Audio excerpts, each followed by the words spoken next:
సమకూర్చబడి ఉన్నాం.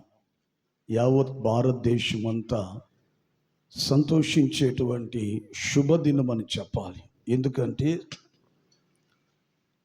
ఆంగ్లేయుల చేతి క్రింద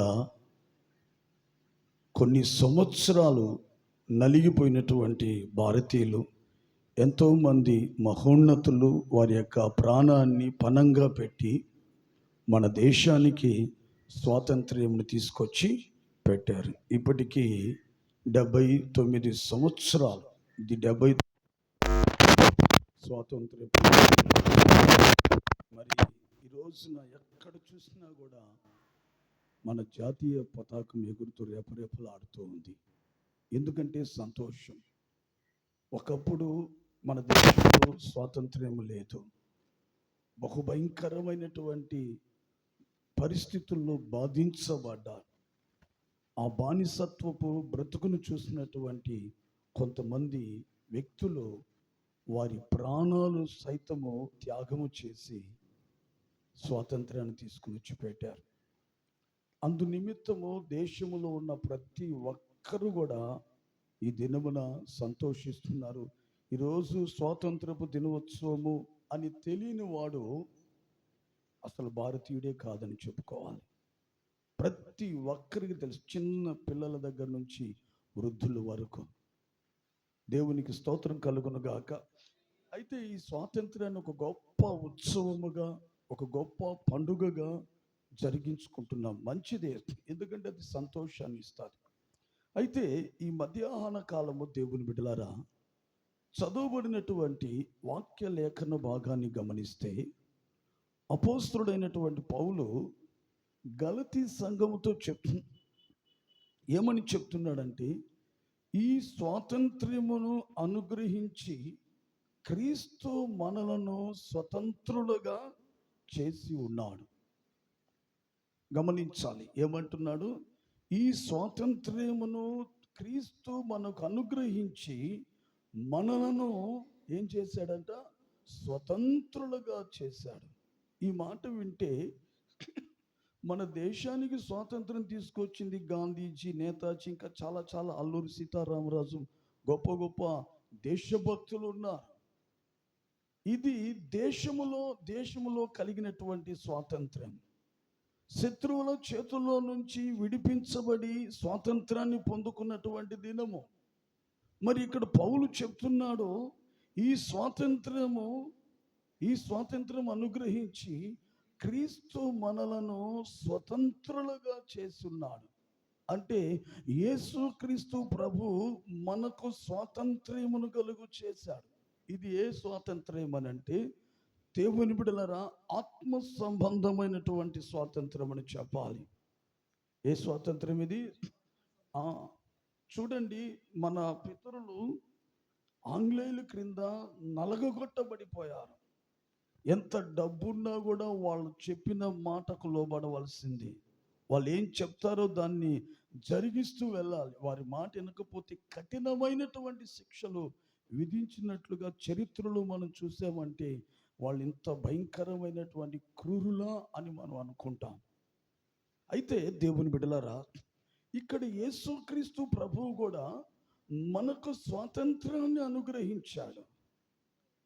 మన దేశభక్తులు ఆంగ్లేయుల దాస్యము నుండి, ఆంగ్లేయుల చేతుల్లో నుండి విడిపించి స్వాతంత్రాన్ని కలుగు చేస్తే, మన ప్రభు అయిన యేసుక్రీస్తు వారు, దేవుని బిడ్డలారా, పాపము అనేటువంటి దాస్యములో నుంచి మనలను విడిపించి మనకు స్వాతంత్రాన్ని ఇచ్చి మనలను స్వతంత్రులుగా మార్చి ఉన్నాడని జీవము కలిగినటువంటి దేవుని యొక్క వాక్యములో పౌలు గలతీ సంఘానికి చెప్తున్నాడు. సంఘస్థులారా, ఇప్పుడు మీరు ఎవరంటే స్వతంత్రులై ఉన్నారు. యేసు క్రీస్తు తన మరణ పునరుత్థానము ద్వారా మనలో ఉన్నటువంటి పాపం అనే దాస్యపు కట్లను తెంచి, పాపపు దాస్యపు కాడిని విరగగొట్టి మనకు స్వాతంత్రాన్ని ఇచ్చి మనల్ని రోజున స్వతంత్రులుగా జీవింప చేస్తూ ఉన్నాడు. జాగ్రత్త, మరలా పాపం అనే దాస్యంలోనికి మీరు వెళ్తారేమో, జాగ్రత్తగా బ్రతకండి అని గలతీ సంఘానికి దైవజనుడైన పౌలు ఒక మంచి హెచ్చరిక ఇస్తున్నాడు. నిజమే దేవుని బిడ్డలారా, యోహాను సువార్త 8వ అధ్యాయం 34వ వాక్యములు కానీ చూస్తే ఒక మాట చదవండి త్వరగా. యోహాను సువార్త 8వ అధ్యాయం 34వ వాక్యం.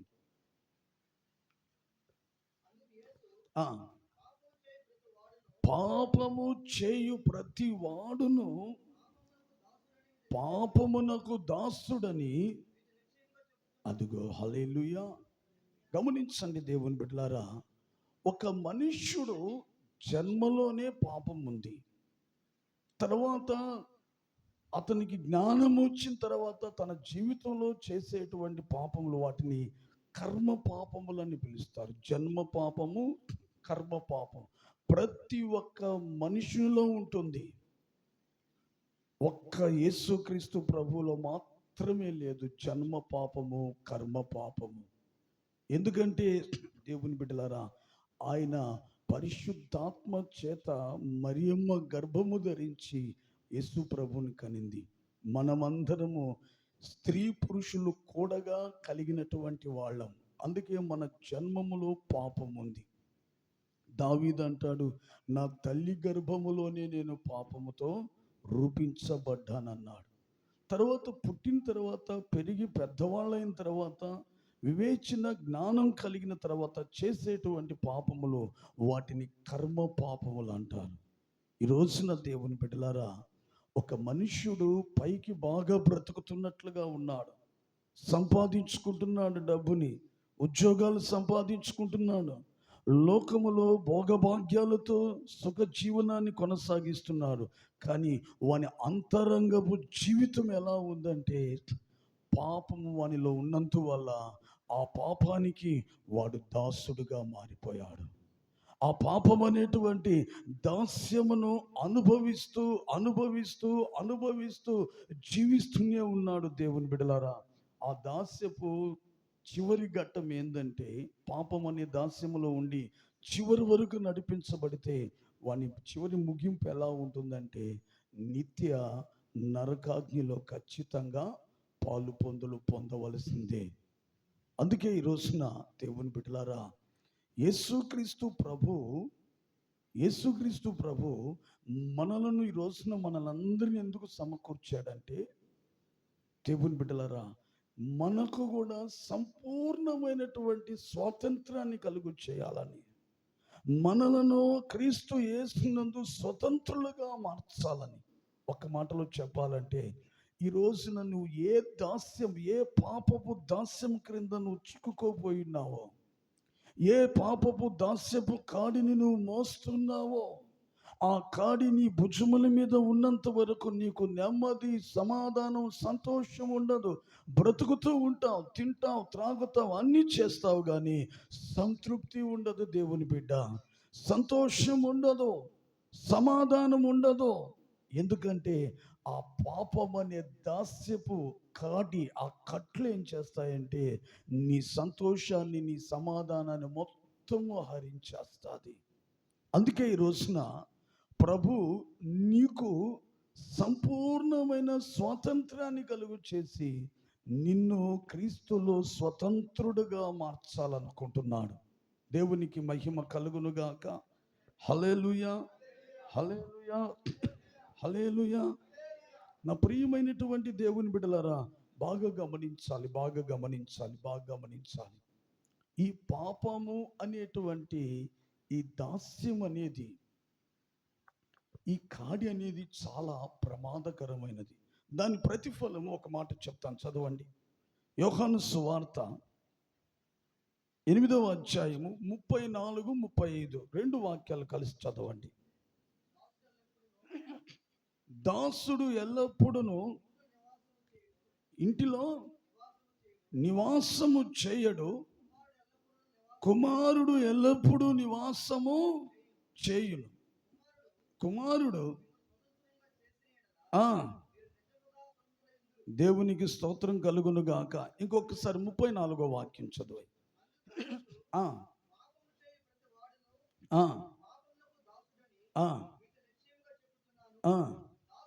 చూడండి చూడండి, దాసుడు అనగా పాపమునకు దాసుడైన వాడు ఎల్లప్పుడూ ఇంటిలో నివాసము చేయడు.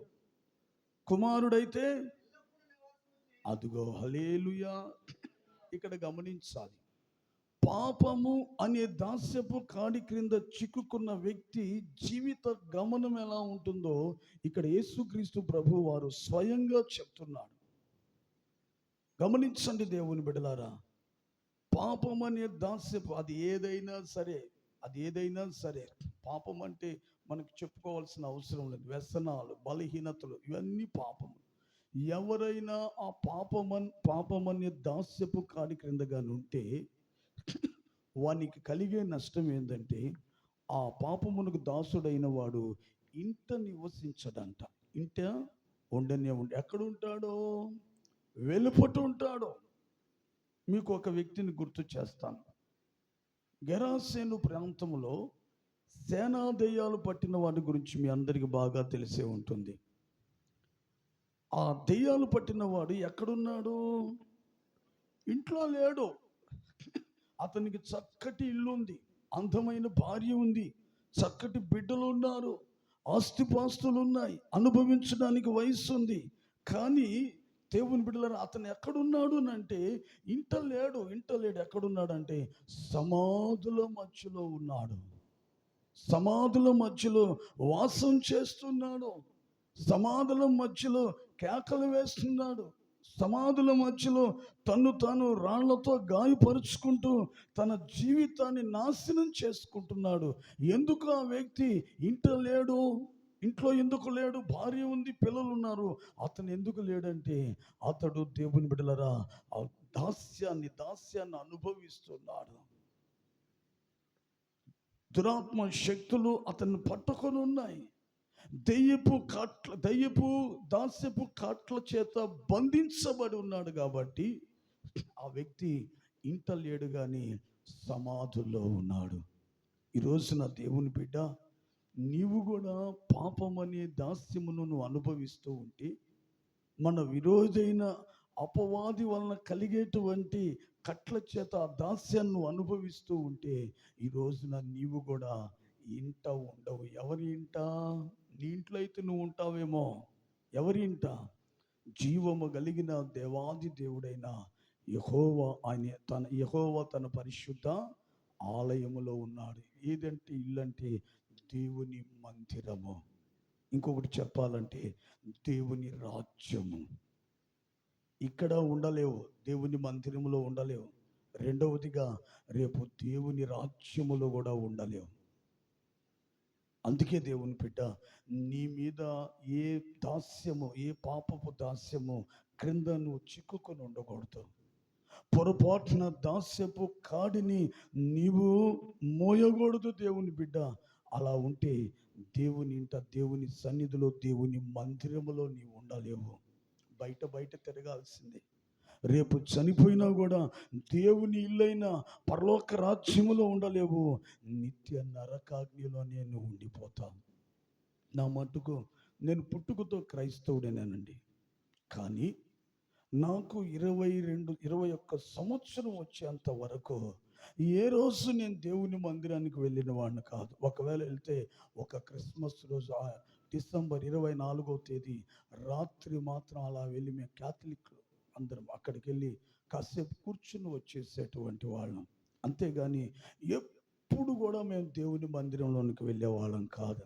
మరలా మా తాతల ముత్తాతల దగ్గర నుంచి క్రైస్తవులే.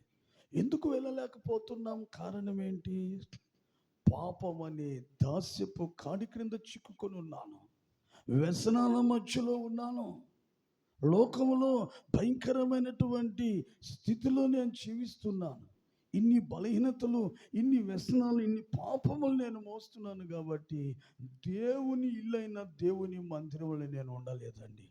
ఈరోజైతే ప్రభు నన్ను దర్శించాడో, ప్రభు నా పాపములన్నీ క్షమించి ఆ పాపము కాడిని విరగగొట్టాడో, పాపం అనేటువంటి దాస్యపు కాడి క్రింద నుంచి నన్ను విడిపించి నాకు స్వాతంత్రాన్ని ఇచ్చి నన్ను స్వతంత్రునిగా ఎప్పుడైతే ప్రభు మార్చాడో, దేవుని బిడ్డలారా, ఆనాటి నుండి ఈనాటి వరకు దేవుని మందిరాన్ని నేను విడిచిపెట్టలేదు.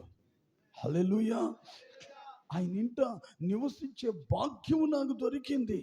ఆయన ఇంట ఉన్న సంపూర్ణమైన సంతోషాన్ని పొందుకునే ధన్యత నాకు కలిగింది. దేవుని యొక్క వారసత్వపు హక్కు నాకు కలిగింది. నేను చెప్పగలుగుతాను, చనిపోతే నేను పరలోక రాజ్యానికి వెళ్ళగలుగుతానని.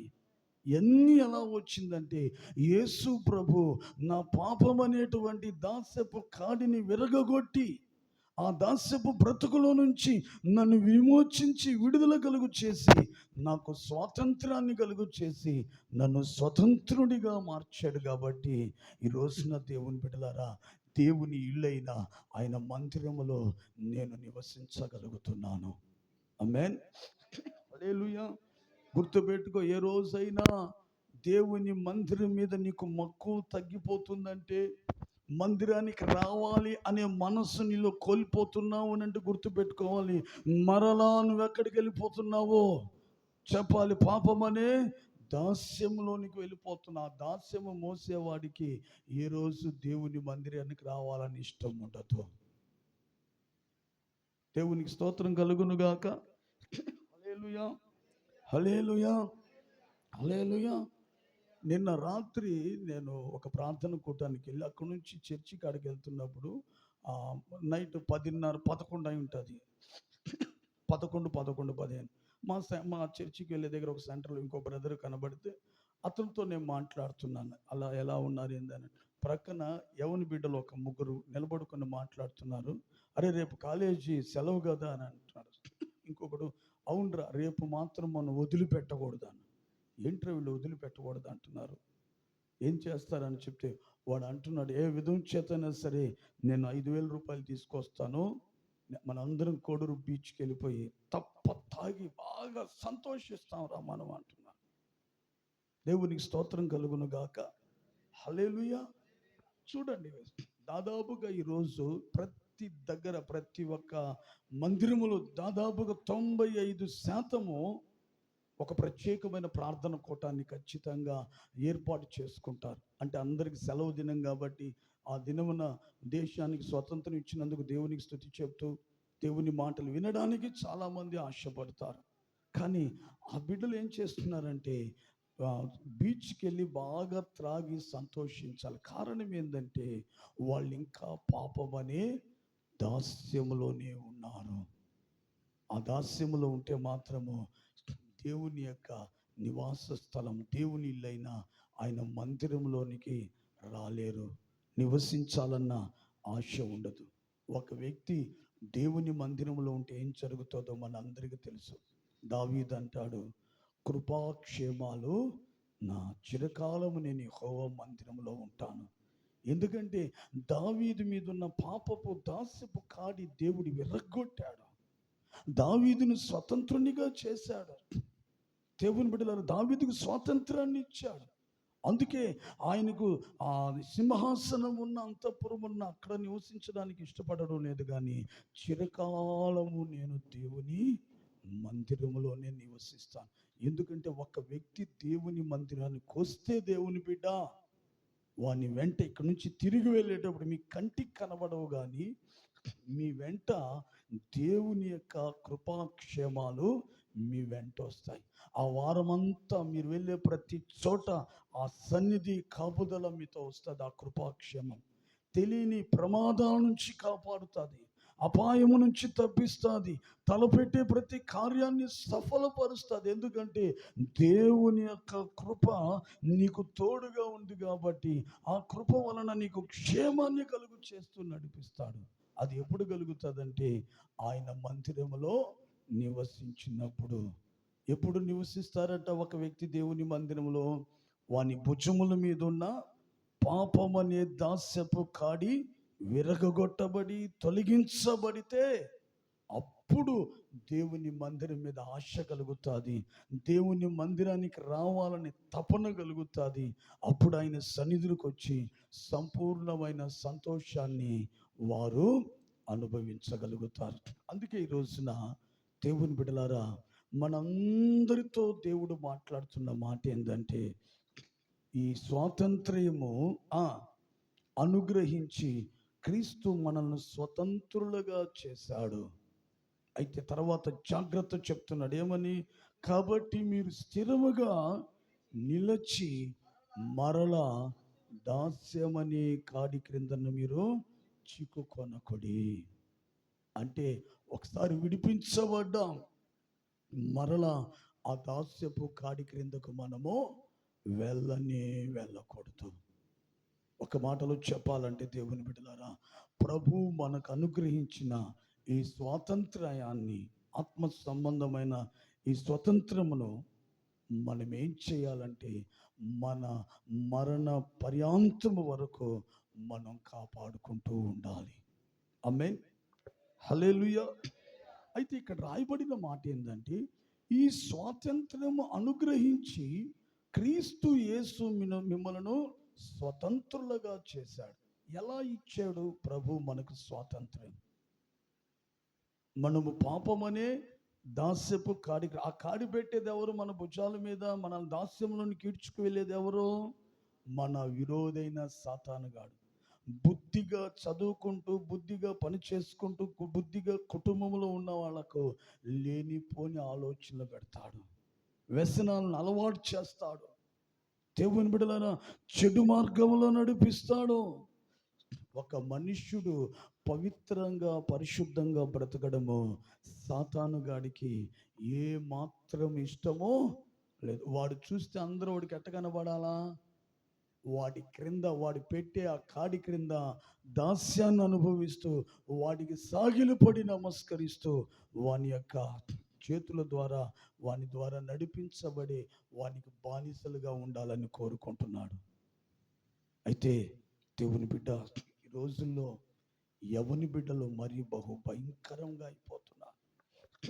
రాత్రి ఆ బిడ్డలు మాట్లాడుకున్న వాళ్ళ వయసు ఎంత ఉంటుందని పట్టుమంటే ఒక 20-21 సంవత్సరం ఉంటుంది. చదువుకునే పిల్లలు వాళ్ళు ఏం చేస్తున్నారు? 4-5 వేల రూపాయలు ఇంట్లో నుంచి తెస్తాను, ముగ్గురు తప్ప తాగి సంతోషిస్తామంటున్నారు. కారణము, సాతానుడు వాళ్ళ భుజముల మీద త్రాగుడు అనే వ్యసనమును దాస్యంగా పెట్టేస్తున్నాడు. మరికొంతమందికి సినిమాలు అనేటువంటి దాస్యపు కాడి, మరికొంతమందికి లోకములో ఉన్న భోగభాగ్యాలు. ఇట్లా మనం చెప్పుకుంటూ వెళ్తే ఒక్కొక్క వ్యసనము, ఒక్కొక్క దాస్యపు కాడి అని మనం గుర్తుపెట్టుకోవాలా. ఈ రోజున నువ్వు చెప్పుకోగలుగుతావా? దేవుని బిడ్డ నీ గుండెల మీద చేసుకుని, నా భుజముల మీద ఎటువంటి కాడి లేదండి, నువ్వు చెప్పుకోగలుగుతావా? చెప్పుకోలేరు. ఏదో ఒక కోపం అనే కాడి ఉంటుంది, అసూయ అనేటువంటి కాడి ఉంటుంది, దుష్టత్వము, దుర్మార్గత, ఇక చెప్పుకుంటూ వెళ్తే ఏదో ఒక కాడి ఖచ్చితంగా ఖచ్చితంగా ఖచ్చితంగా ప్రతి ఒక్కరి భుజముల మీద ఉండనే ఉంది. లేదని అన్నగా వాళ్ళు ఎవరైనా చేతులు పైకి ఎత్తండి. లేకపోతే ఇంక ఇక్కడ ఉండరు. ప్రభు పిలుస్తాడు, నా కుమారుడా ఇంక వచ్చేయి, నువ్వు పరిశుద్ధుడు అయిపోయావు కాబట్టి ఇక నీకు భూమి మీద ఏం పని ఉంది, రాన్ని ఆయన పిలిచేసుకుంటాడు.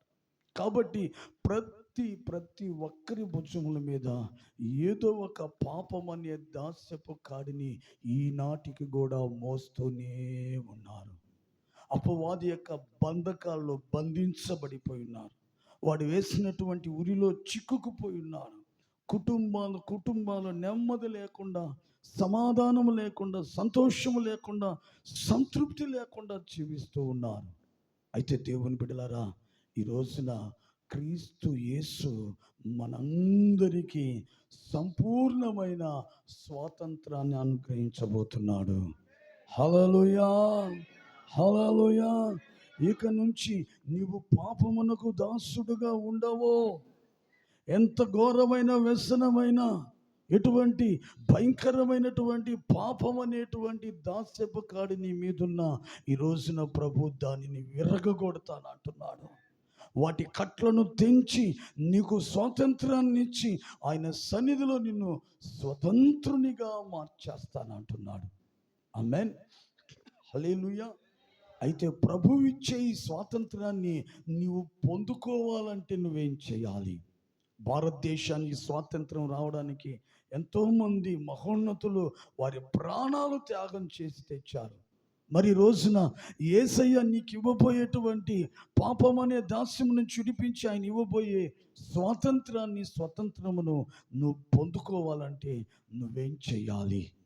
ఎలాగుంటే దేవుని బిడ్డ ఈ రోజున నీకు ఆయన స్వాతంత్ర్యం ఇస్తాడు అనేది మూడు విషయాలు చెప్పి నేను ముగించేస్తాను. చూడండి, మొట్టమొదటిగా అపోస్తలుడైన పౌలు కొరింథీయులకు రాసినటువంటి మొదటి పత్రిక 7వ అధ్యాయము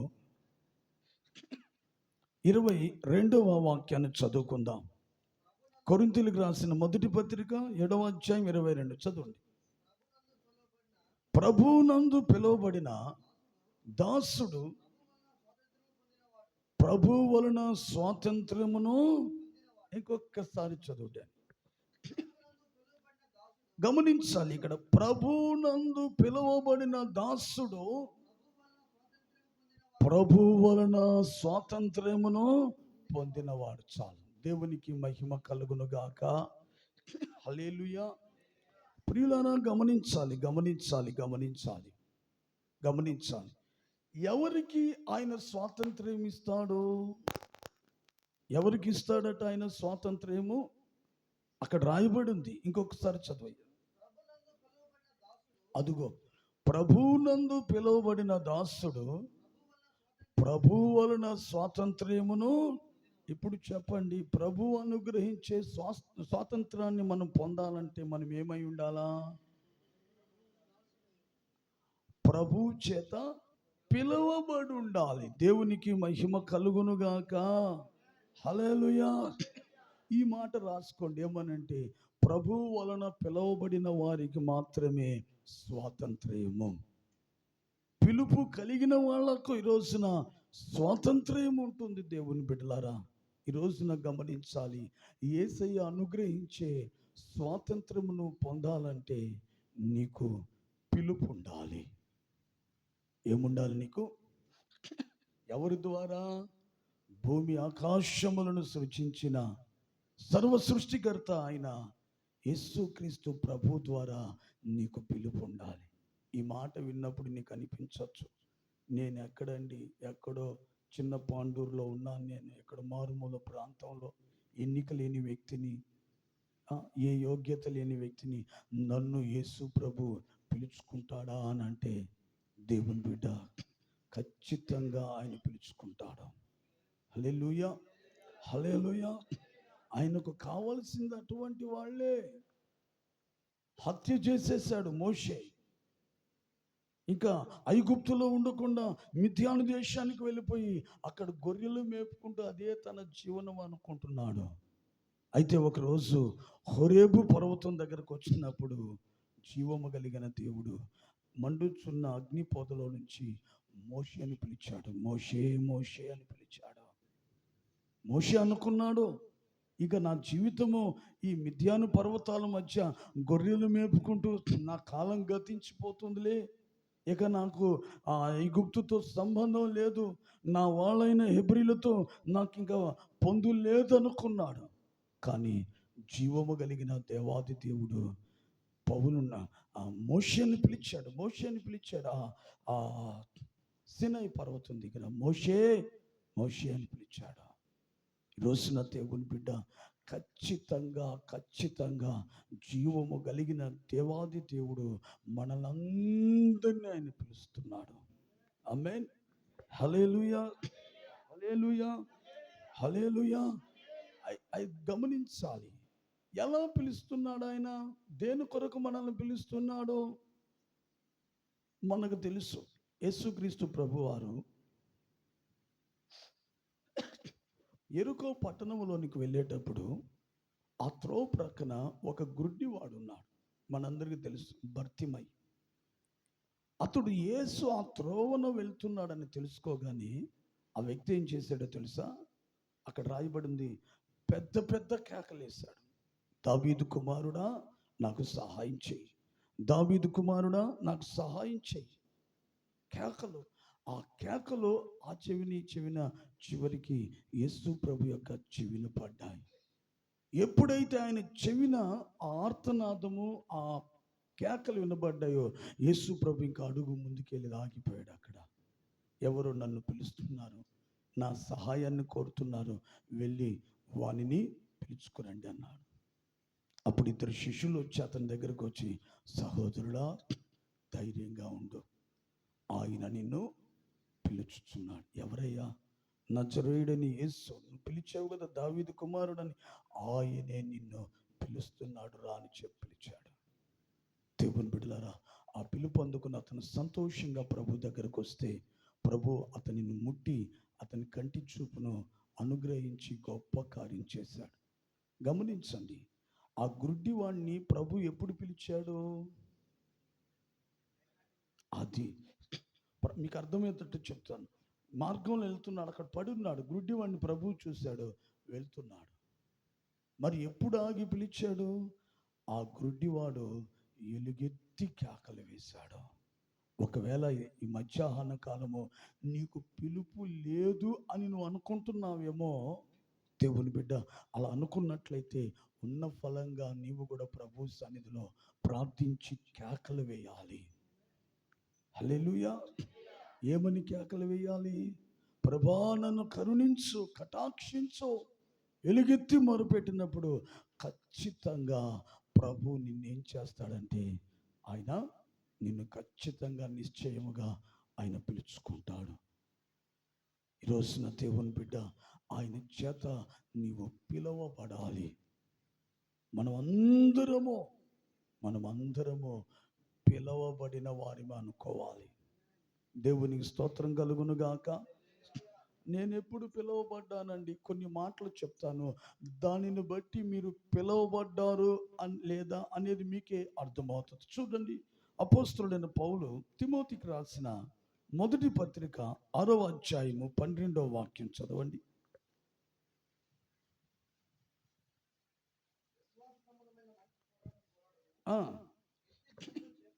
నిత్య జీవమును చేపట్టము, దానిని పొందుటకు నీవు పిలువబడి అనేక సాక్షుల ఎదుట.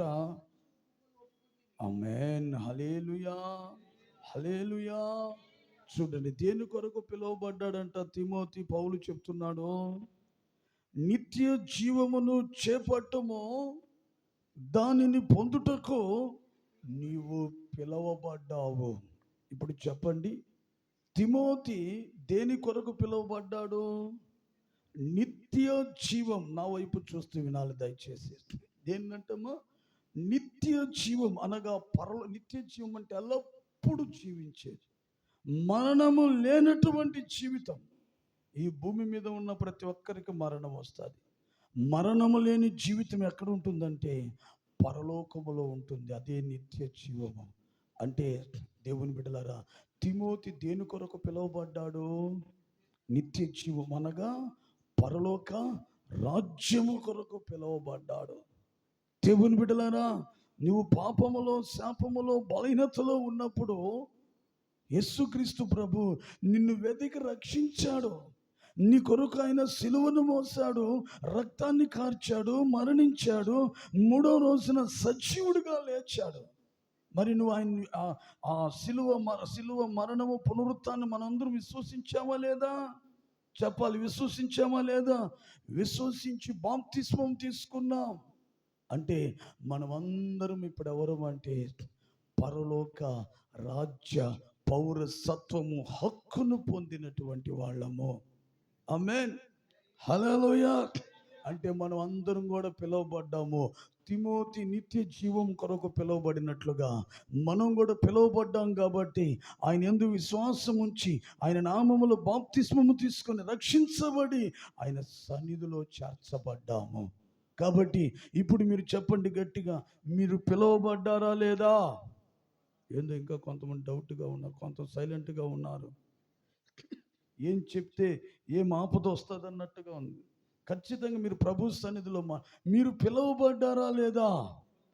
పిలువబడ్డారు. దేని కొరకు పిలువబడ్డారు? నిత్యరాజ్యమైన పరలోక. ధనవంతులకు లేదండి ఆ పిలుపు. లోకములో భాగ్యవంతులకు, ఐశ్వర్యవంతులకు లేదు. ఎక్కడో మారుమూల ప్రాంతము నిన్ను ప్రభు ప్రేమించి, అర్థమైందా, ఒక చక్కటి దైవ సన్నిధినిచ్చి ఒక సేవకునిచ్చి, ఒక ఉపదేశాన్ని ఇచ్చి, నిన్ను ఆయన రాజ్యము కొరకు సిద్ధపరచడానికి పిలుచుకొని నిన్ను ఆయన సన్నిధిలో నిలుపుకొని ఉన్నాడు. కాబట్టి ఏమాత్రము సేవకుడిగా నేను చెప్తున్నాను, మీరు ఏమాత్రము సంకోచించొద్దు.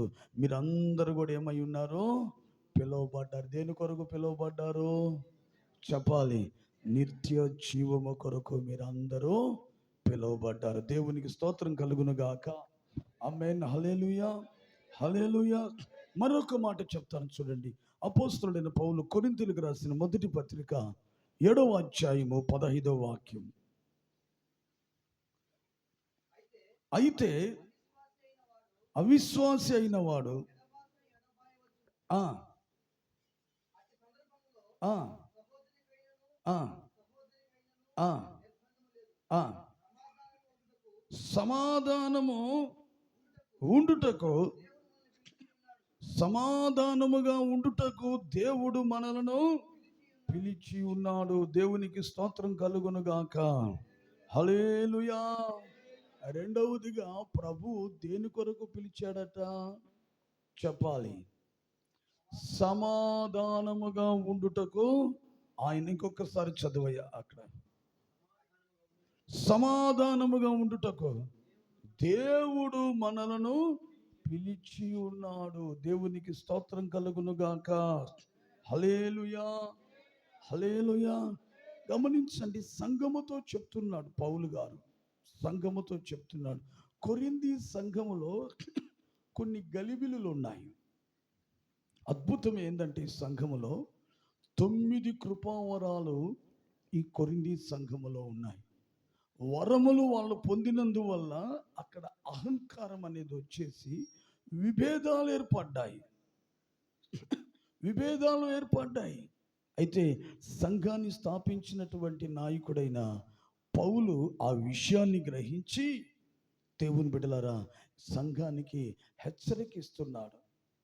ఓ కొరింథీ సంఘస్థులారా, మీరు కృపావరముల చేత నింపబడ్డారు, దేవుని నామ మహిమార్థకరంగా మీరు బ్రతుకుతున్నారు, అంత బాగానే ఉంది. అయితే మీరు సమాధానంగా ఉండడానికి పిలువబడ్డారు, కానీ అసమాధానాలతో, అసూయలతో, విభేదాలతో కొట్టుకొని ఇలా ఉండమని చెప్పలేదు ఆయన అని చెప్పి సంఘానికి హెచ్చరిస్తూ పౌలు గారు లేఖ రాస్తూ చెప్తున్నటువంటి మాట అది. అనగా సమాధానముగా ఉండడానికి మనం ఏమై ఉన్నామమ్మా చెప్పాలి? చెప్పాలి, పిలువబడ్డాం. ఒకప్పుడు పాత ఫైల్ తిరగేస్తే మన జీవితంలో ప్రభువులోకి రాకమునుపు మన ఫైల్ ఏమైంది, ఎలా ఉండేది? ఏంటమ్మా మీరు పుట్టుకతో అందరూ మంచోళ్ళలాగానే ఉన్నారు. దేవునికి స్తోత్రం కలుగును గాక. హల్లెలూయా. ప్రభువులోకి రాకమునుపు ఎటువంటి భయంకరమైనటువంటి పరిస్థితులు. మన ప్రాంతాల్లో కొంతమంది సాక్ష్యం నాయన వాళ్ళ జోలికి వెళ్ళద్దు. వాళ్ళు భయంకరమైన వ్యక్తులు, భలే గొడవ పడతారు, అరుచుకుంటారు, కొట్లాట్లు, నిద్రలేస్తే పోలీస్ స్టేషన్లకి. ఒకప్పుడు గందరగోళంగా ఉండేవాళ్ళు. అయితే ఇప్పుడు అన్నీ సహించుకోగలుగుతున్నాం, అన్నీ భరించుకోగలుగుతున్నాం. వీలైన మట్టుకు అందరితో సమాధానంగానే వెళ్ళగలుగుతున్నాము. ఆమేన్. లేదండి నాకు అట్టే ఉందండి, నీకు మారు మనసు లేదు, నీ రక్షణ ఎంత వ్యర్థం. యేసు ప్రభుని అంగీకరించిన వాడు, క్రీస్తునందున్నవాడు ఏమోవాడంట? పాతవి గతించి సమస్తము నూతనమయుని నూతన సృష్టిగా మార్చబడి ఉండాలి. హల్లెలూయా. మా జీవితాల్లో అయితే ప్రభువుని ఎరగక మునుపు భయంకరమైనటువంటి దుర్మార్గులం. ఒకసారి ఒక సినిమాకి వెళ్ళాం, నర్తకి హాల్, నెల్లూరులో. మీకు కొంతమంది తెలుసుంటారు. సినిమాకి వెళ్తే ఒకడు రే అన్నాడు అంతే, మమ్మల్ని హాల్ని గందరగోళం చేసేసాం. అంత భయంకరంగా తగువులు, కొట్లాట్లు, ఇదే పరిస్థితి. అయితే దేవుని బిడ్డలారా, క్రీస్తు యేసులోనికి రాగానే ఆ కోపము, ఆ ద్వేషము అన్నీ తొలగిపోయినాయి. ఎవరైనా వచ్చి అరిసినా తిట్టినా కూడా సర్దుకుని వెళ్ళేటువంటి మనస్సు ఎలా వచ్చింది? అది క్రీస్తు యేసులోకి వచ్చిన తర్వాత అందరిని ప్రేమించడము, అందరితో సమాధానంగా ఉండడము, ఎవరితో గొడవ లేకుండా సర్దుకోవడము, సరిదిద్దుకోవడము, ఇటువంటి జీవితాన్ని యేసు ప్రభు మనకిచ్చాడు. అంటే దేవుని బిడ్డలారా, ఇప్పుడు దాదాపుగా మనం అందరితో ఏమై ఉన్నాము? సమాధానంగా.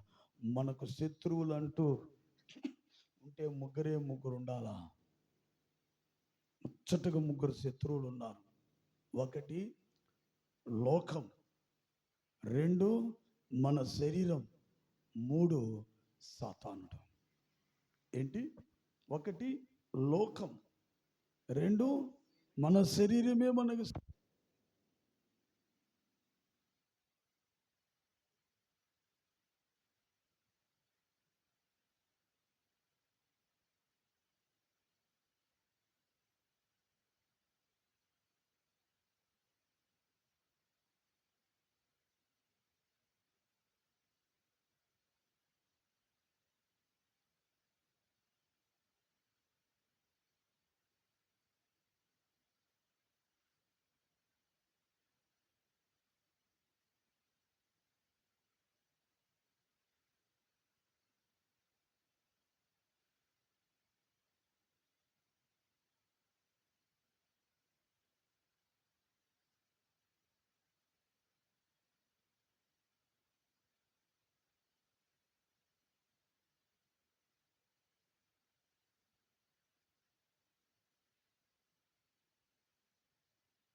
ఏమవుతావంటే ప్రభు అనుగ్రహించే స్వాతంత్ర్యమును నీవు పొందుకుంటావు. రెండవదిగా చూడండి, ప్రభు అనుగ్రహించే స్వాతంత్ర్యమును పొందుకోవాలంటే ఏం చేయాలో అపోస్తలుడైన పౌలు రోమీయులకు రాసినటువంటి పత్రిక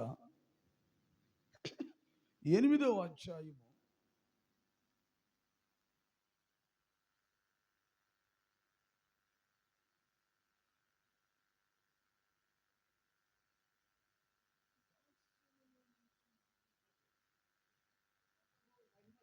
అదిగో మనలో మొదటి నుంచి చదవయ్యా.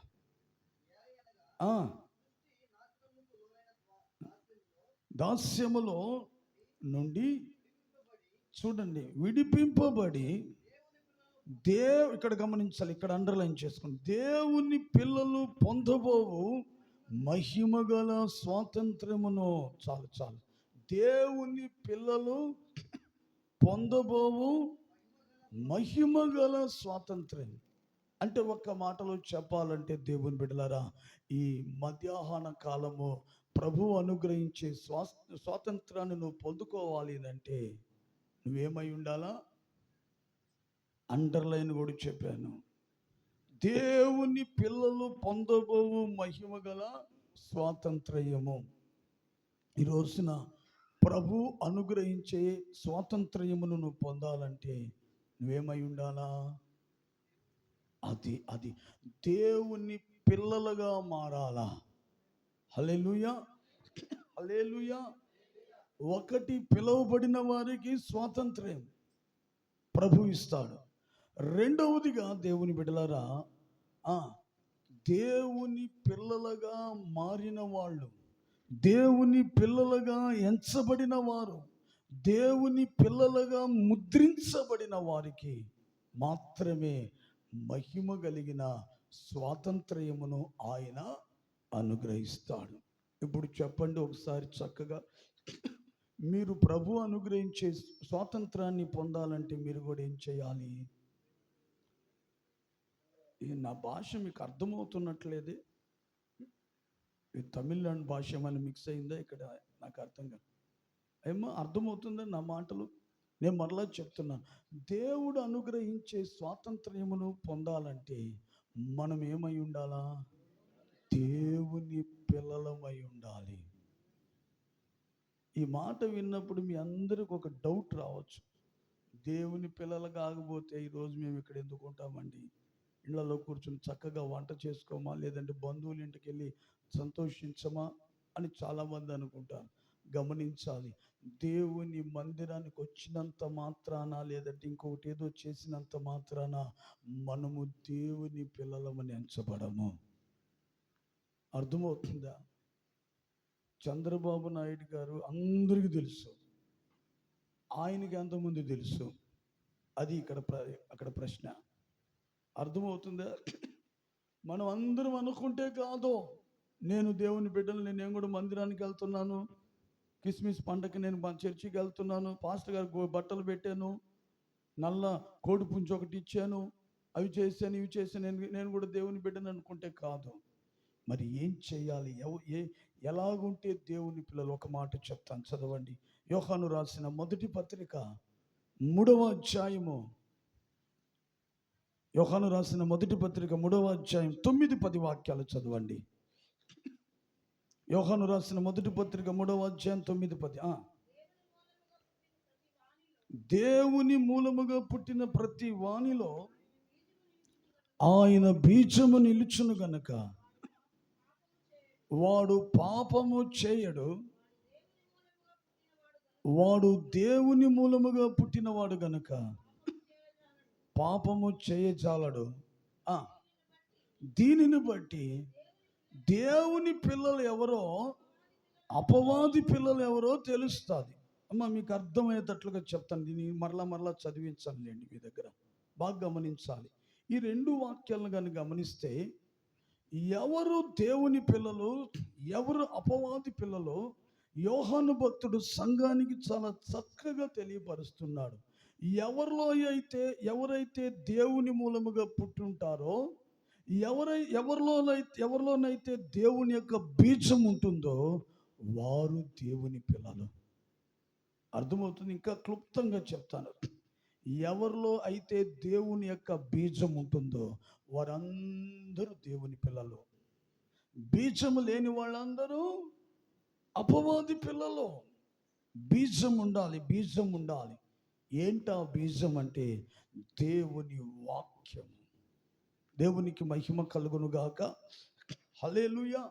అంటే ఒక్క మాటలో చెప్పాలంటే దేవుని బిడ్డ, ఈరోజు నన్ను దేవుని పిల్లలుగా ఎంచబడితేనే ప్రభు నీకు ప్రతి పాపపు దాస్యము నుంచి నిన్ను విడిపించి నీకు గొప్ప స్వాతంత్రాన్ని అనుగ్రహిస్తాడు. మరి దేవుని పిల్లలుగా మారాలంటే దేవుని పిల్లలు ఎవరంటే దేవుని బిడ్డలారా, ఆయన బీజము ఎవరి హృదయములో ఉంటుందో, ఆయన బీజము ఎవరి జీవితంలో ఉంటుందో వారందరూ కూడా ఈ రోజున దేవుని యొక్క పిల్లలు. బీజం అంటే ఏంది? వాక్యము. ఇప్పుడు చెప్పండి, ఎవరంట దేవుని పిల్లలు?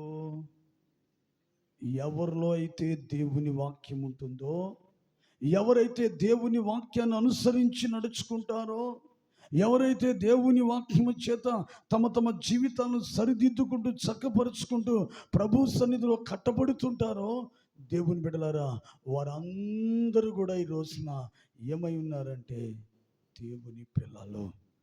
ఇప్పుడు చూసుకో దేవుని బిడ్డ, నువ్వు దేవుని మందిరానికి వచ్చినంత మాత్రాన కాదు, వచ్చిన నీలో ఏముండాలి? ఆయన బీజం ఉండాలి. అనగా వాక్యము నీ హృదయములో ఉండాలి, వాక్యము నీ జీవితంలో ఉండాలి. ఎవరిలో అయితే ఆయన వాక్యం ఉంటుందో ఈ మధ్యాహ్న కాలము దేవుని బిడ్డలారా, వారందరూ కూడా దేవుని పిల్లలైపోతారు. డైరీలో ఉంటే కాదు వాక్యము, సెల్ ఫోన్లో ఉంటే కాదు, ఇంటి గోడల మీద ఉంటే కాదు. అర్థమవుతుందా? పెద్ద పెద్ద స్టిక్కర్లు వేసుకుని చొక్కాల మీద వేసుకుంటే కాదు, కానీ వాక్యం ఎక్కడుండాలా? నీ హృదయములో ఉండాలా దేవుని బిడ్డ. నీ జీవితంలో ఉండాలా, నీ మాటల్లో ఉండాలా, నీ ప్రవర్తనలో ఉండాలి, నీ నడవడికలో ఉండాలి. నీ జీవితము యావత్తు వాక్యము చేత నింపబడి ఉండాలి. అటువంటి వాళ్ళే ఈ రోజున దేవునికి పిల్లలు. దేవునికి స్తోత్రం కలుగును గాక. హల్లెలూయా, హల్లెలూయా, హల్లెలూయా. అయితే దేవుని బిడ్డ, ఒక్కసారి నిన్ను నువ్వు పరిశీలించుకో. నీ హృదయములో దేవుని వాక్యం ఉందా? దేవుని వాక్యం నీ జీవితంలో ఉందా? ఒక్క దినమన్నా దేవుని వాక్యము చొప్పున నువ్వు నడుచుకోగలుగుతున్నావా?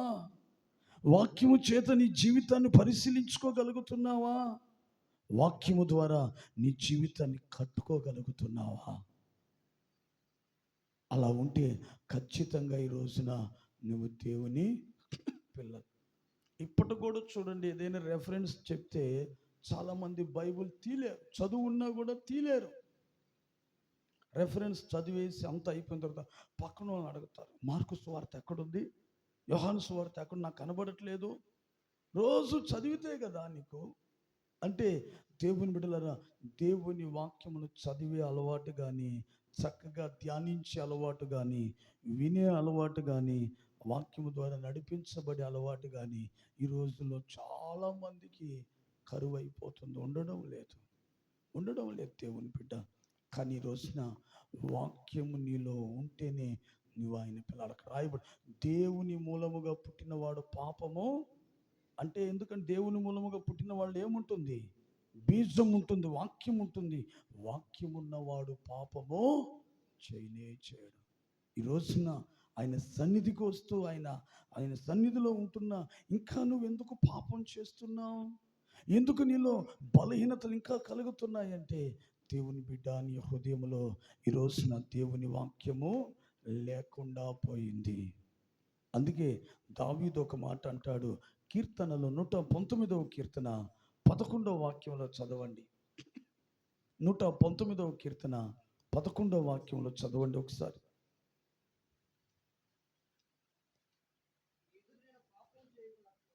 ప్రభువా, నీ ఎదుట నేను పాపము చేయకుండా ఉండునట్లు నా హృదయములో నీ వాక్యమును. అదిగో చూసారా, దేవుని మూలముగా పుట్టిన వానిలో ఆయన బీజం ఉంటుంది, అనగా వాక్యం ఉంటుంది. వాక్యం ఎవరు హృదయములో ఉంటుందో వారు పాపము చేయరు. అందుకే దావీదు అంటున్నాడు, అయ్యా ఇక నేను పవిత్రంగా పరిశుద్ధంగా బ్రతకాలని ఆశపడుతున్నాను. నేను పాపం చేయకుండా పవిత్రంగా ఉండడానికి నీ వాక్యం ఏం చేస్తున్నాను, నా హృదయములో ఉంచుకుంటున్నానయ్యా. దావీదు హృదయములో ఇప్పుడు వాక్యం ఉంది. వాక్యము దావీదును పాపములో పడకుండా కాపాడుతుంది. వాక్యము దావీదుని హెచ్చరిస్తుంది, జాగ్రత్త దావీదు, నీవు పొరపాటు చేస్తే కఠినమైన శిక్ష దేవుని దగ్గర ఉంటుంది అని వాక్యం ఆయన్ని హెచ్చరిస్తూ, దేవుని బిడ్డ సరిచేస్తూ ఏం చేస్తుందంటే దావీదును పవిత్రంగా పరిశుద్ధంగా ఉంచుతూ నడిపించింది. అందుకే ఈ రోజున నా ప్రియమైనటువంటి దేవుని బిడ్డలారా, నీవు కూడా దేవుని వాక్యము నీలో ఉంచుకుంటే నువ్వు పాపము చేయక పవిత్రంగా ఉంటావు. దేవుని పిల్లలుగా నువ్వేమవుతావంటే ఎంచబడతావు.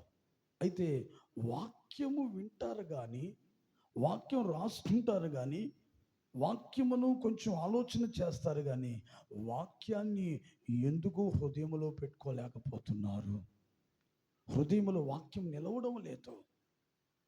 దైవ సేవకులు ఎంత గొప్ప గొప్ప ఉపదేశాలు ప్రసంగిస్తున్నా కూడా దేవుని వాక్యము ఎందుకు ఒక విశ్వాసి హృదయములో ఎందుకు నిలవడం లేదు అంటే, దేవుని బిడ్డలారా, ఆ హృదయము మంచి నేలగా లేదు.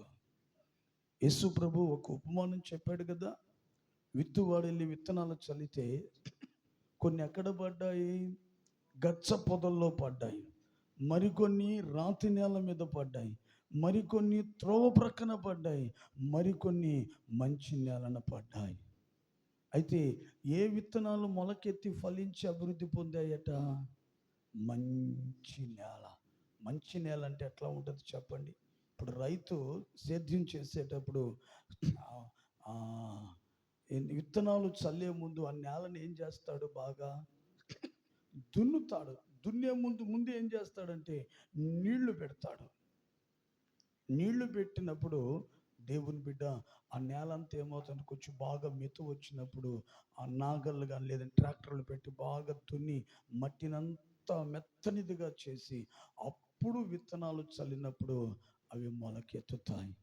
అదేవిధంగా హృదయం అనేటువంటి నేల ఏమవ్వాలంటే దున్నబడాల. దేవుని బిడ్డ, హృదయము అనే నేల ఏమై ఉండాలి, దున్నబడాలి. అనగా విరిగి నలిగిన మనస్సుగా మారాలి.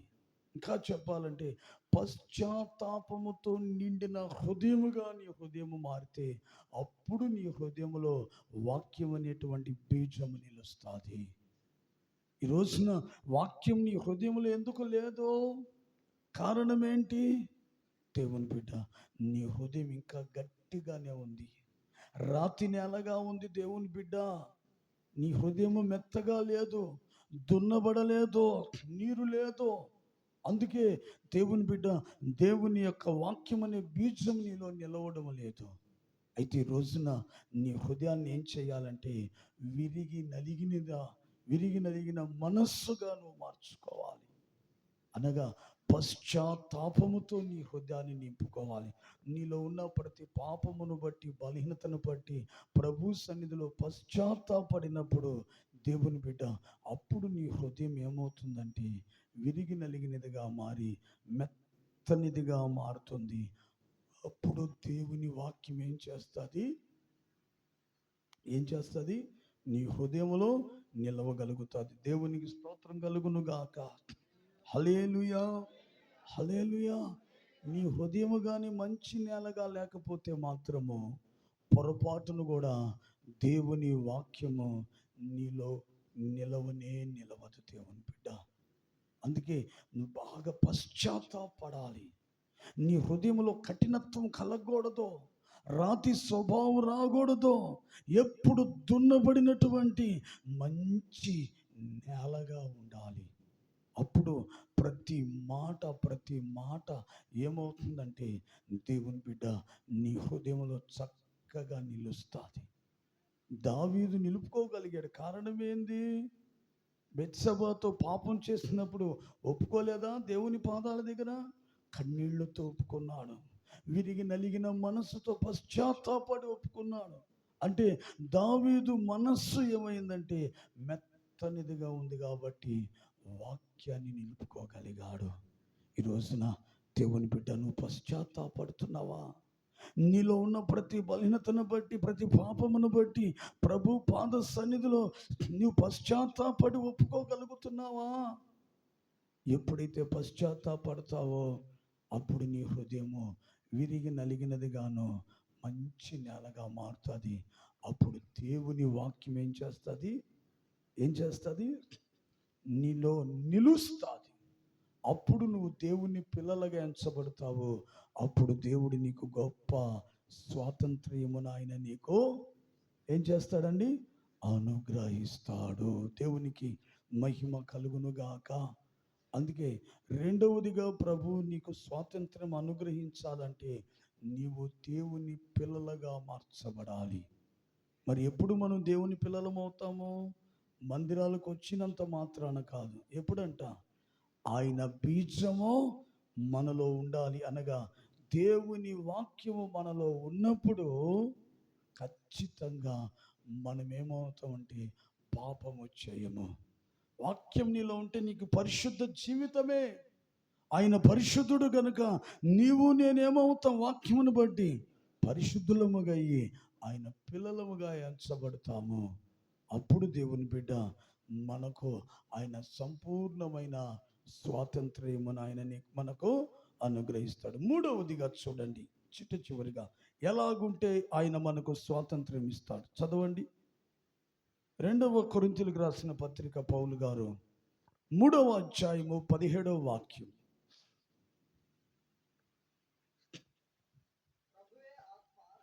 ప్రభు ఆత్మ, ప్రభు యొక్క ఆత్మ ఎక్కడ ఉండునో చాలండి. ఒకటి, ఎవరికి ఇస్తాడంట ఆయన స్వాతంత్ర్యము?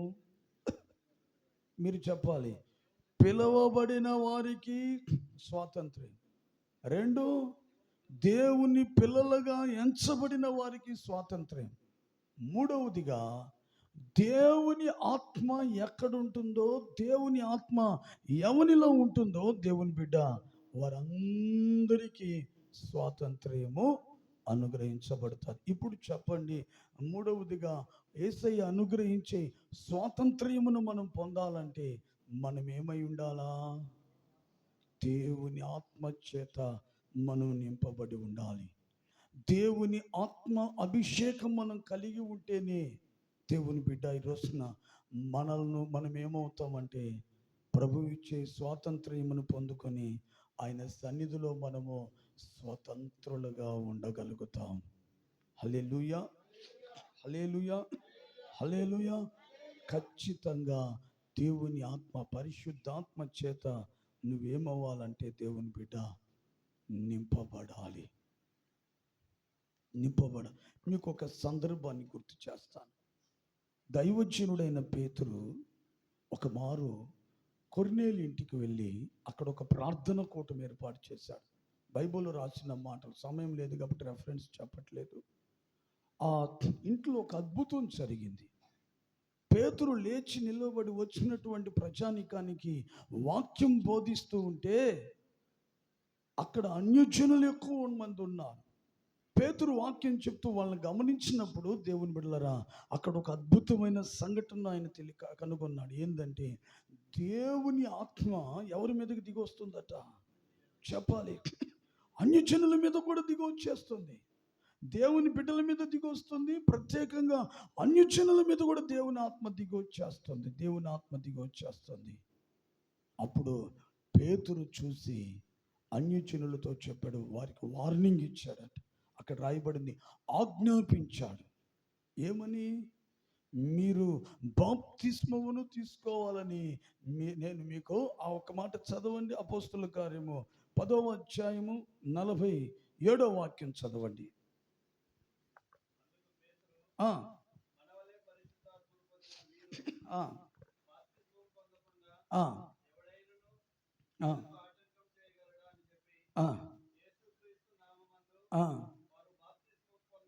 పొందవలనని ఆజ్ఞాపించను. చూడండి, మామూలుగా ఏదో రిక్వెస్ట్ చేస్తారు. ఇక్కడ ఏం జరిగింది?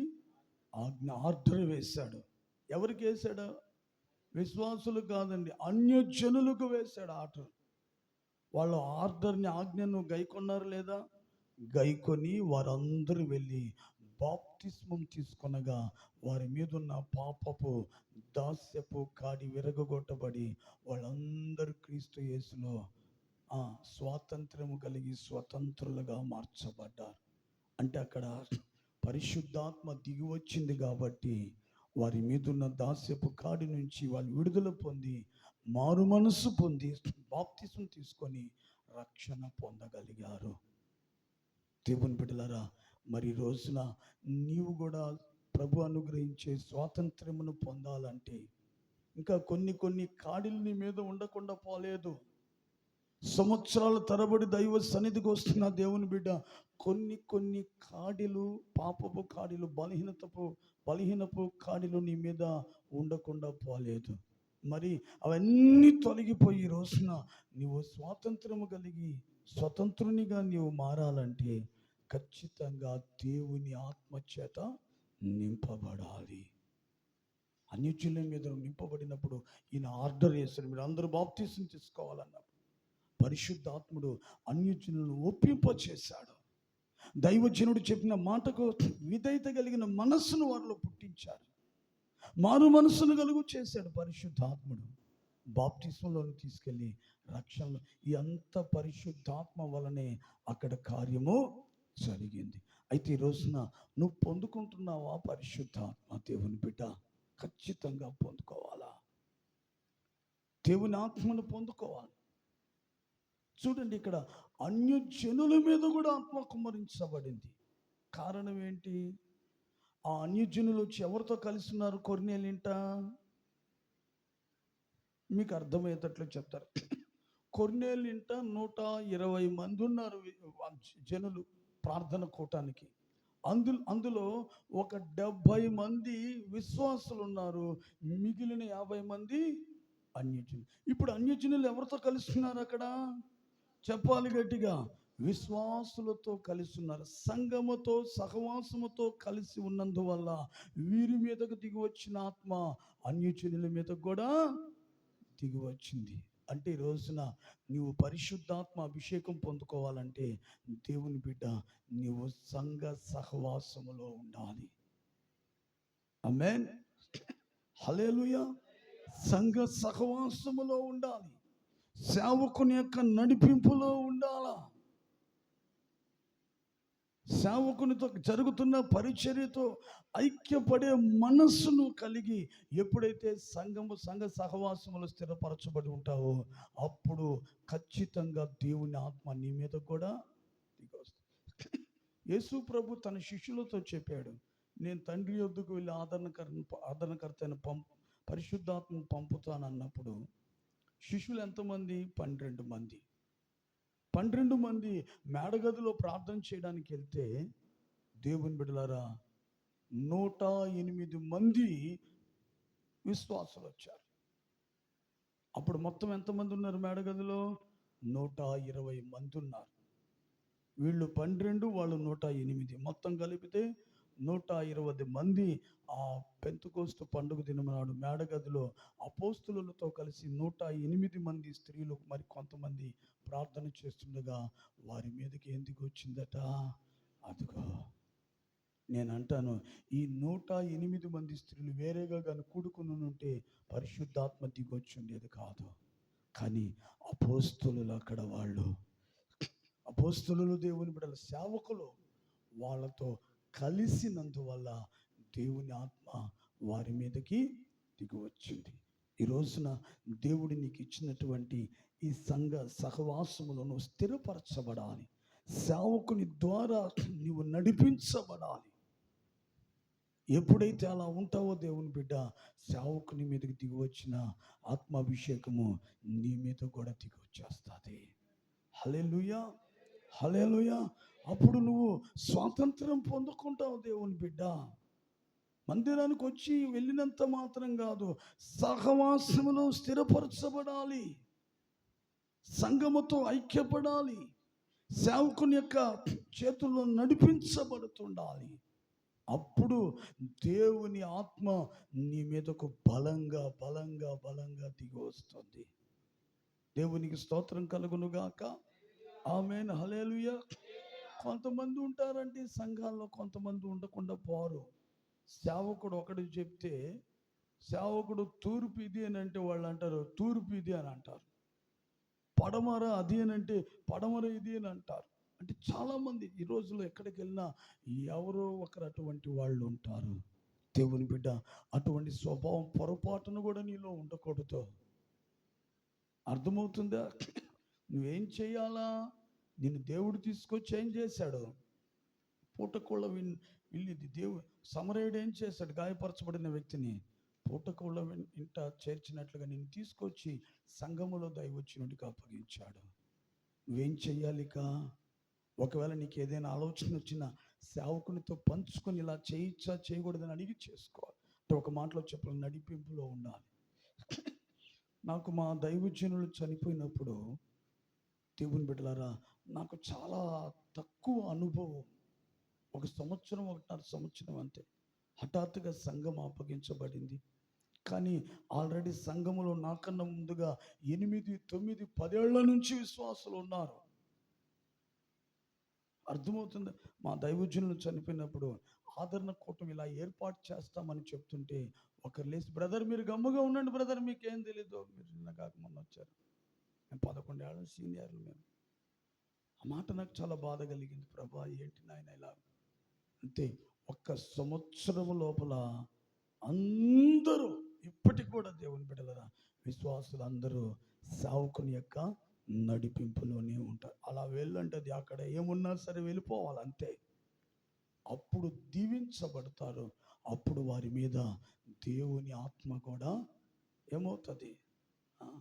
ఏలియా మీద ఉన్న ఆత్మ 2 పాళ్ళు ఎవరి మీదకి దిగి వచ్చింది? ఎందుకు వచ్చింది చెప్పండి? చివరిగా ఏలియాను వదిలాడా ఎలీషా? నేను గిల్గాలుగా, యెహోవా జీవంతో నేను కూడా వస్తాను అంటున్నాడు.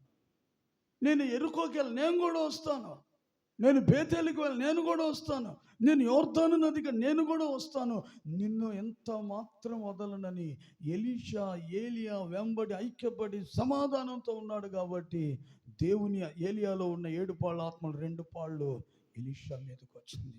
ఈ రోజున దేవుని బిడ్డ చిన్న పెద్ద ముతక పెద్ద అవి చూడకూడదు. అర్థమైందా? ఇక్కడ ఎవరు నిలబడ్డా నీకు ఆత్మీయ తండ్రి. దేవునికి స్తోత్రం కలుగునుగాక. హల్లెలూయా. చిన్న పిల్లాడు, అందరు చిన్న పిల్లోళ్ళే. దేవుడు సమూయేలుతో మాట్లాడా? ఏలీతో మాట్లాడా? చిన్నపిల్లాడు కదా పాపం. ఏలీ సీనియర్. దేవుని దగ్గర సీనియర్ జూనియర్లు ఉండవు. ఆయన నిలవబెట్టుకున్నాడంటే అంతే అభిషేకించబడిన దైవజనుడు. కాబట్టి మనం ఏం చేయాలంటే ఐక్యపడి లోబడి నడిపించబడినప్పుడు నిశ్చయముగా దేవుని ఆత్మచేత మనము నింపబడిపోతాం. ఎలీషా మీదకి దిగి రాలేదా 2 పాళ్ళ ఆత్మ? ఏలియాలో నుంచి ఘనంగా పరిచర్య చేశాడు. అందుకే ఈ రోజున దేవుని బిడ్డ, నువ్వు దేవుని ఆత్మచేత నింపబడితేనే ప్రభు అనుగ్రహించే స్వాతంత్ర్యము నీవు పొందుకోగలుగుతావు. అందుకే ఈ రోజున క్రీస్తు యేసు మనకు ఈ స్వాతంత్ర్యమును అనుగ్రహించాడు. ఆయన అనుగ్రహించే స్వాతంత్రాన్ని పొందాలంటే మనలో 3 కార్యాలు ఉండాలి. ఒకటి, గట్టిగా చెప్పాలి, పిలువబడిన వారంగా ఉంటేనే ఆయన అనుగ్రహించే స్వాతంత్ర్యమును పొందుతాం. 2, దేవుని పిల్లలుగా మార్చబడితేనే యేసయ్య ఇచ్చే స్వాతంత్ర్యమును మనం పొందుకోగలుగుతాం. 3, దేవుని ఆత్మచేత నింపబడితేనే ప్రభు అనుగ్రహించే స్వాతంత్ర్యము. ఏంటా స్వాతంత్ర్యము? పాపము నుంచి విడుదల, శాపము నుంచి విడుదల, రోగము నుంచి విడుదల, కన్నీళ్ళ బ్రతుకులో నుంచి విడుదల. నువ్వు అనుభవిస్తున్న ప్రతి దాస్యపు కాడి నుండి నీకు గొప్ప విడుదల, విమోచన. అదే ఆయన అంటున్నాడు, ఆయన వలన మనకు స్వాతంత్ర్యము. కాబట్టి దేవుని బిడ్డలారా, ఈ మధ్యాహ్న కాలము మనమందరము కూడా యేసయ్య అనుగ్రహించి ఆ స్వాతంత్ర్యమును మనము పొందుకుందుముగాక. అట్టి కృప ప్రభు ఈ మధ్యాహ్న కాలం మనందరికీ దయచేయునుగాక. ఆమెను ప్రార్థన చేసుకుందాం. అందరం ప్రార్థన చేసుకుందాం. ఒక నిమిషం అందరము తలలో ఉంచుకొని కళ్ళు మూసుకున్నట్లయితే ప్రార్థన చేసుకుందాం. ప్రార్థన చేసుకుందాం దేవుని బిడ్డలారా. ఒక నిమిషం అందరము తలలో ఉంచుకొని కళ్ళు మూసుకొని ప్రార్థన చేసుకుందాం. ఎవరు కళ్ళు తెరవద్దమ్మా, దయచేసి అందరూ కళ్ళు మూయండి. నువ్వెక్కడున్నా నా ప్రియ సహోదరుడా సహోదరి, ఒక్క నిమిషం కళ్ళు మూయరా. దయచేసి కళ్ళు మూయండి, కళ్ళు మూయండి. ప్రార్థించండి. రోజున ప్రభా, ఈ దినము నువ్వు నాతో మాట్లాడావు తండ్రి. అవునయ్యా, ఈ స్వాతంత్ర్యము క్రీస్తు యేసు వలన మీకు అనుగ్రహించబడి ఉన్నది. మరలా మీరు దాస్యము క్రింద చిక్కుకొనకడని మీరే హెచ్చరించారయ్యా. అవును ప్రభా, పాపం అనే దాస్యపు కాడి క్రింద నేను ఉన్నానయ్యా. రోగం అనే దాస్యపు కాడి క్రింద నేను ఉన్నానయ్యా. ఆర్థిక ఇబ్బందులు అనే దాస్యపు కాడి క్రింద నేను ఉన్నానయ్యా. కుటుంబ సమస్యలు అనేటువంటి దాస్యపు కాడి క్రింద నేను ఉన్నాను ప్రభా. నాకు నెమ్మది లేదయ్యా, నాకు సంతోషము లేదయ్యా, నాకు సంతృప్తి లేదు. ఎందుకంటే నేను దాస్యపు కాడి క్రింద ఉన్నాను. ఈ రోజున వాటి నుంచి విడిపించి నాకు స్వాతంత్రాన్ని ఇస్తానన్నారు ప్రభా. అయితే మీరు ఇచ్చే ఆ గొప్ప స్వాతంత్ర్యం, ఆ మహిమ కలిగిన స్వాతంత్ర్యమును నేను పొందుకోవాలంటే మీ ద్వారా పిలువబడి ఉండాలని ప్రభా, మీ ద్వారా నేను పిలువబడి ఉండాలని, మీ పిల్లలుగా మార్చబడి ఉండాలని, మీ ఆత్మచేత నింపబడి ఉండాలని మీరు చెప్పారు ప్రభా. ఈ రోజున ఈ 3 కార్యాలు నా జీవితంలో జరిగించవా? అవును ప్రభా. నాయనా, నిత్య జీవమును అనుగ్రహించడానికి, సమాధానముగా ఉండడానికి, ఆశీర్వాదమునకు వారసులుగా ఉండడానికి నువ్వు పిలుచుకున్నావయ్యా. పిలుపు విన్నాను ప్రభా. ఇదిగో నిత్య జీవమును పొందుటకు నీ అందు విశ్వాసం ఉంచుతున్నానయ్యా. సమాధానము పొందడానికి నన్ను నేను అప్పగించుకుంటున్నానయ్యా. ఆశీర్వాదం అనుభవించుటకు నీ సన్నిధిలో నిలిచున్నాను ప్రభా. నా తండ్రి, ఇదిగో ఈ దినమున నా పిలుపు నేను స్థిరపరచుకోవాలి.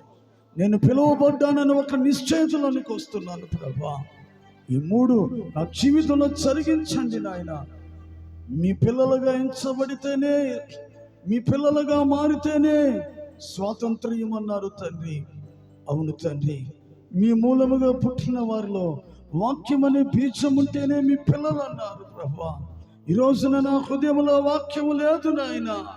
నా హృదయం మంచి నేలగా లేదు, కఠినమైన నేలగా ఉంది ప్రభా. ఇదిగో నేను ఒప్పుకుంటున్నానయ్యా. ఆ రాతి గుండెను తీసివేసి మాంసపు గుండెను ఉంచు నాయన.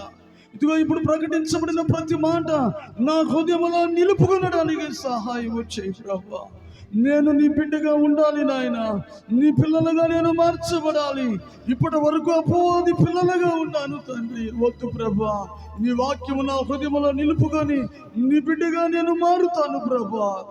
నేను మారుతాను. నాకు స్వాతంత్ర్యము దయచేయి నాయన. దేవుని ఆత్మ ఎక్కడ ఉంటుందో అక్కడే స్వాతంత్ర్యం అన్నారు. నిజమే, నిజమే ప్రభా. ఈ రోజున నీ ఆత్మ చేత నింపబడితేనే మాకు స్వాతంత్ర్యం తండ్రి. పరిశుద్ధాత్ముడే నీతిని గురించి మమ్మల్ని ఒప్పింప చేస్తాడు. తీర్పును గురించి మమ్మల్ని ఒప్పింప చేసి నాయన మాకు గొప్ప స్వాతంత్రాన్ని ఇస్తాడు. అందుకే నీ ఆత్మ నేను అడుగుతున్నాను ప్రభా. సంఘ సహవాసములో స్థిరపరచబడినప్పుడు, సేవకుని యొక్క నడిపింపులో నేను ఉన్నప్పుడు తండ్రి, నిశ్చయముగా తండ్రి మీరు నాకు అయ్యా స్వాతంత్ర్యం ఇస్తానన్నారు. ఇదిగో ఈ దినము నుంచి నాకు ఇచ్చిన ఈ సంఘములో నేను స్థిరపడతానయ్యా. మాకు ఇచ్చిన దైవజనులకు లోబడతానయ్యా. వారి నడిపింపులో కొనసాగుతూ నీ ఆత్మచేత నేను నింపబడతాను ప్రభా. నాకు స్వాతంత్ర్యం కావాలయ్యా. నా భుజముల మీద ఉన్నటువంటి దాస్యపు కాడిని యేసు నామములో విరగొట్టండి ప్రభా. ఈ క్షణమే నాకు స్వాతంత్రం కలుగు చేయండి. నాకు గొప్ప విడుదల విమోచన కలుగు చేయి ప్రభా అని అందరూ ప్రార్థించండి. దేవుని బిడ్డ, నువ్వు చేసే ప్రార్థన ఆయన ఆలకించి ఈ క్షణమే నీకు ఆయన స్వాతంత్ర్యం ఇవ్వబోతున్నాడు. Hallelujah, hallelujah, hallelujah, hallelujah. Praise the Lord, praise the Lord. ప్రార్థించాలి. ఎవరు మౌనంగా ఉండద్దు, ఎవరు మౌనంగా ఉండదు. దేవుని బిడ్డ, ఎవరు మౌనంగా ఉండదు, ఎవరు మౌనంగా ఉండదు. Hallelujah, hallelujah. Praise the Lord, praise the Lord. నీ జీవన రాగాలలో నీ నామమే ప్రతిధ్వనించెనే, నా విమోచకుడా యేసయ్యా. నీ జీవన రాగాలలో నీ నామమే ప్రతిధ్వనించెనే, నీ జీవన రాగాలలో నీ నామమే ప్రతిధ్వనించెనే, నా విమోచకుడా యేసయ్యా.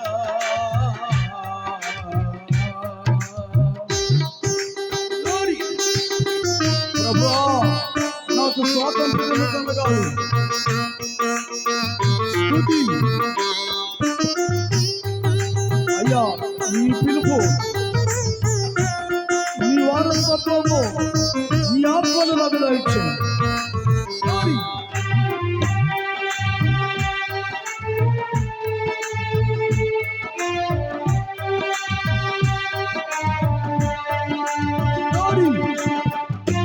అడుగు దేవుని స్తుతి.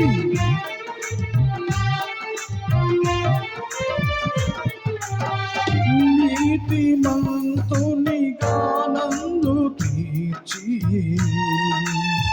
నీదు ఆత్మతో నన్ను నింపినందునా,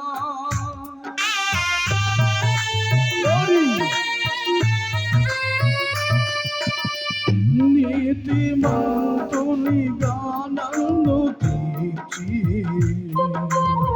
నీదు ఆత్మతో నన్ను నింపినందునా, నీవు చూపిన నీ కృప నే మరువలేసయ్యా. నీవు చూపిన నీ కృప నే మరువలేను, నా విమోచకుడా యేసయ్యా.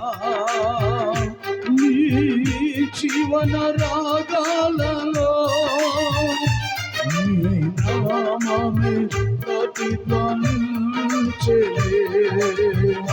నీ జీవన రాగాలలో నీ నామమే ప్రతిధ్వనించెనే, నా విమోచకుడా, నా విమోచకుడా,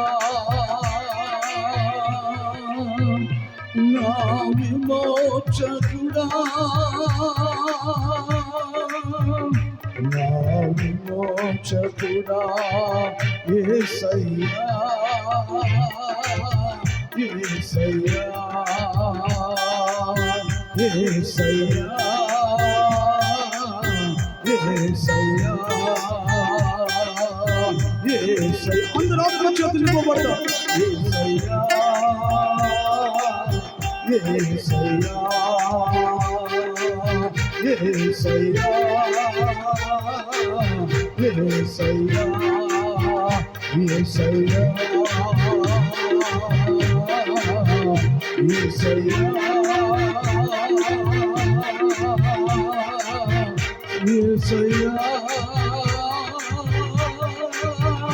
యేసయ్యా, యేసయ్యా, యేసయ్యా, యేసయ్యా, యేసయ్యా.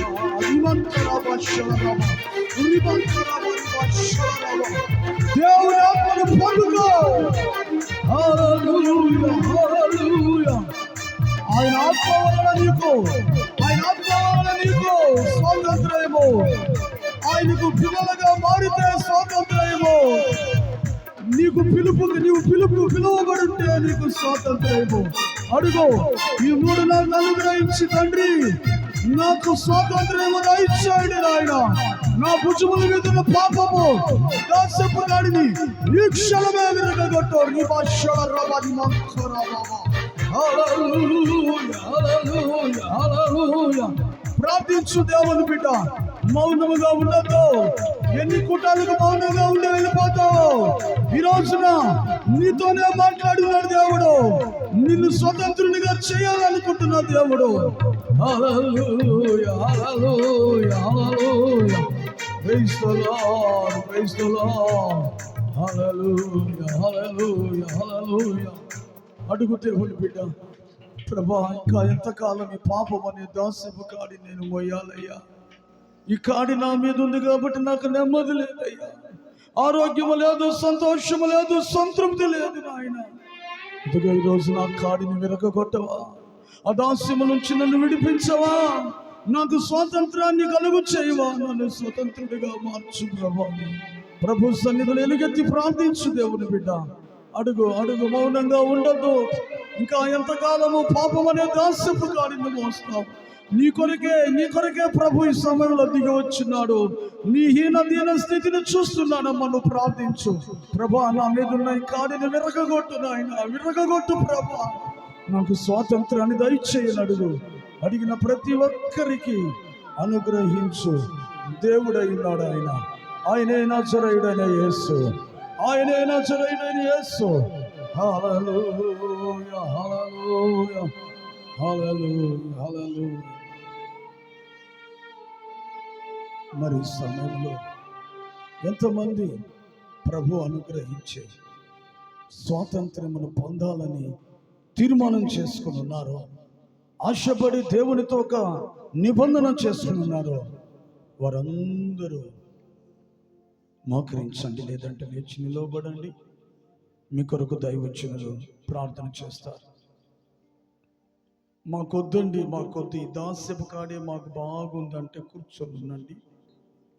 లేదయ్యా, ఈ కాడి క్రింద నాకు నెమ్మది లేదు, నాకు యేసయ్య అనుగ్రహించే స్వాతంత్ర్యం నాకు కావాలని ఇష్టపడిన వాళ్ళు మోకరించండి. లేకపోతే లేచి నిలవబడండి.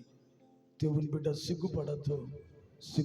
నీకు స్వాతంత్ర్యం అనుగ్రహించడానికి ప్రభు మన మధ్యకు దిగి వచ్చింది. ప్రార్థన చేసుకుందాం. ప్రార్థన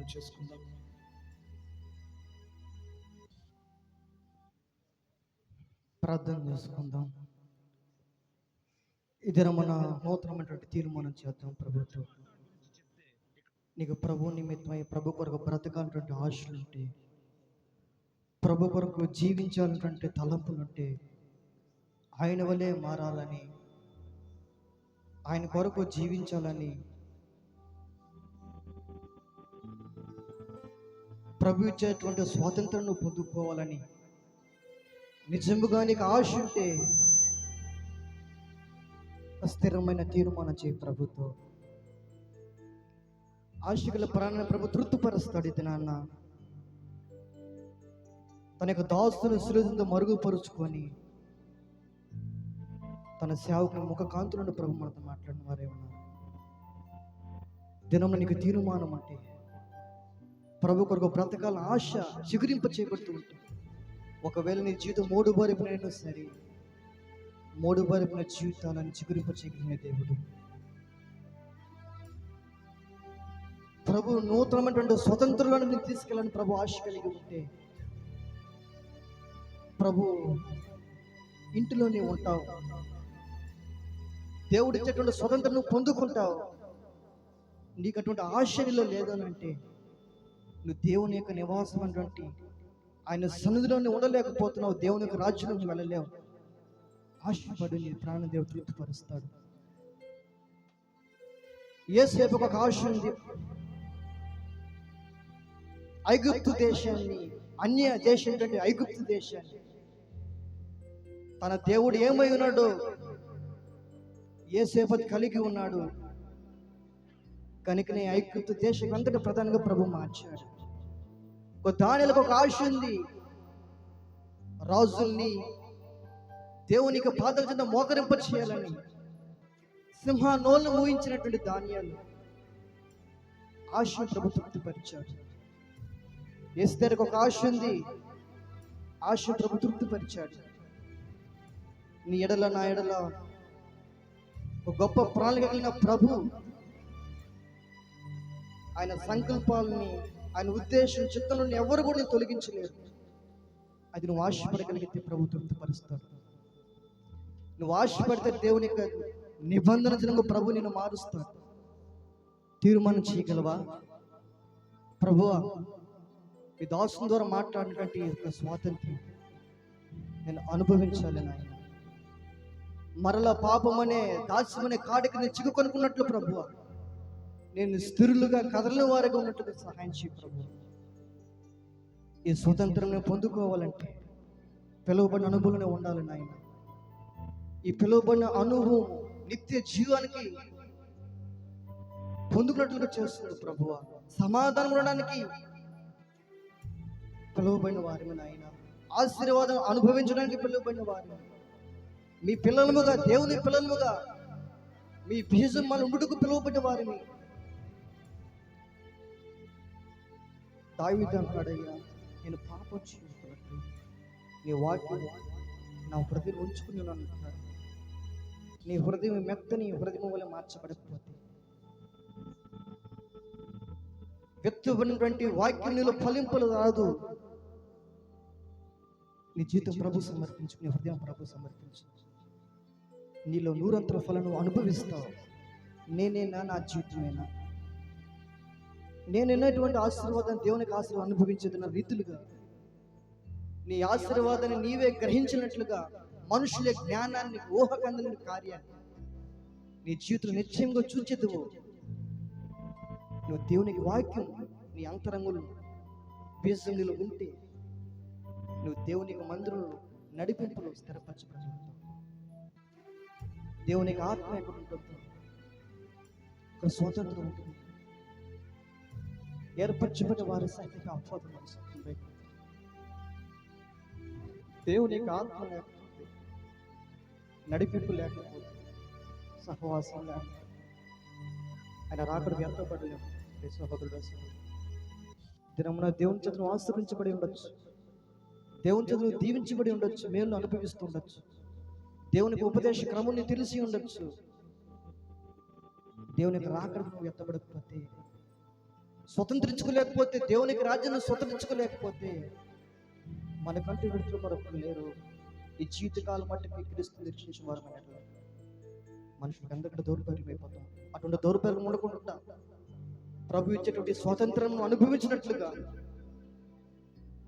దేవుని యొక్క స్వాతంత్రం అడుగుపెట్టినట్లుగా మన యొక్క ప్రాణ, ఆత్మ, శరీరం ప్రభు కాడికి అప్పగించుకుందాం. ప్రభు కాడి భారమైనది కాదు, అది సులువైనది. ఆయన మనకు ప్రభు రాజ్యంలో ఆయన ఎంట అనేక నివాస స్థలములు కలవు. నీకు సిద్ధపరచడానికి మనకంటే ముందుగా వెళ్ళి ఉన్నాడు. అది నీకే ఆశ. ఒక ముఖ్యమంత్రి మనకు తెలుసు, ప్రధానమంత్రి మనకు తెలుసు.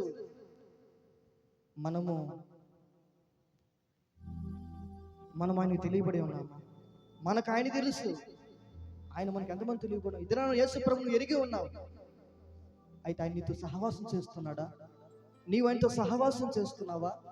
వాక్య ధ్యానం ఉందా? ప్రార్థన జీవితం ఉన్నదా? కఠినమైపు నీ హృదయం, బండబరపు నీ హృదయం సైతం బద్దలవడానికి ఆయన వాక్యం ద్వారా ప్రభు నీతో మాట్లాడి ఉన్నాడు.